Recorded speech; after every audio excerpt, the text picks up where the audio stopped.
With Initiative 1634, the price you pay for food and soda is on the ballot. It would ban cities in our state from doing what Seattle did, imposing a tax on sugary drinks. The initiative only applies to other cities considering adding taxes. Seattle's tax would stay in effect. Supporters say it will stop local governments from taxing certain groceries.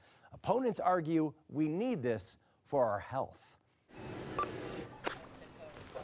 The battle is over blocking possible new taxes on some of what you buy at the store. Shoppers are sounding off. Food should not be taxed under any circumstances for anybody ever.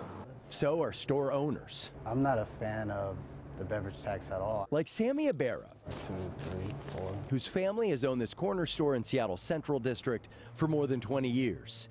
He says since the city of Seattle started taxing sweetened beverages, sales have slumped. I've noticed a decline. More and more people are like shopping outside city limits and not actually going to small corner stores like we have here because, I mean, they can get it a lot cheaper. He's just one of the business owners backing Initiative 1634, which blocks other cities from doing what Seattle did, banning them from enacting taxes on soda and sugary drinks and potentially other food categories. I think that's a choice that should be made for our customer. I think they should be the ones making those decisions. Other supporters say the move will stop a regressive tax that hits working class and minority families the hardest. Those that are on fixed incomes, those who are really trying to make a living and continue to be taxed. People who make the decisions literally don't understand how income comes into a household in working families. Opponents have a much different take. What's on the ballot right now is a question about whether or not local towns and cities should have the control to make their own choices. Aaron Pickus is the spokesperson for No on 1634. He wanted to meet us at the farmers market in Seattle's Columbia City neighborhood. He says many of Seattle's working poor are benefiting from the city's tax on sugary drinks. Some of the money from the tax goes to Fresh Bucks, a program that helps those on food stamps buy local, fresh produce.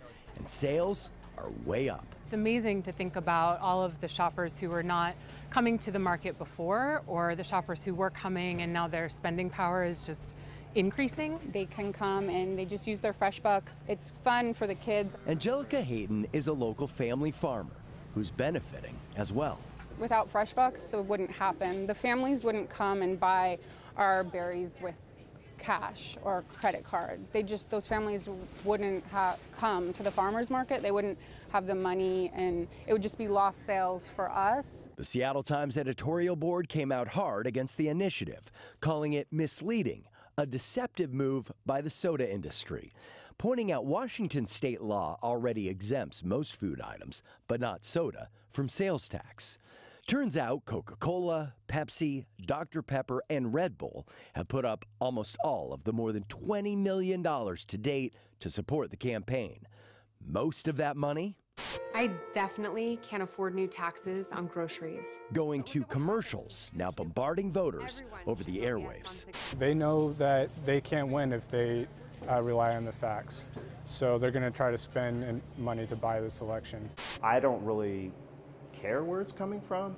I just know that regressive taxes are affecting the low income. A debate over who's behind the move and what's really best when it comes to taxes on the beverages and possibly food items so many of us buy.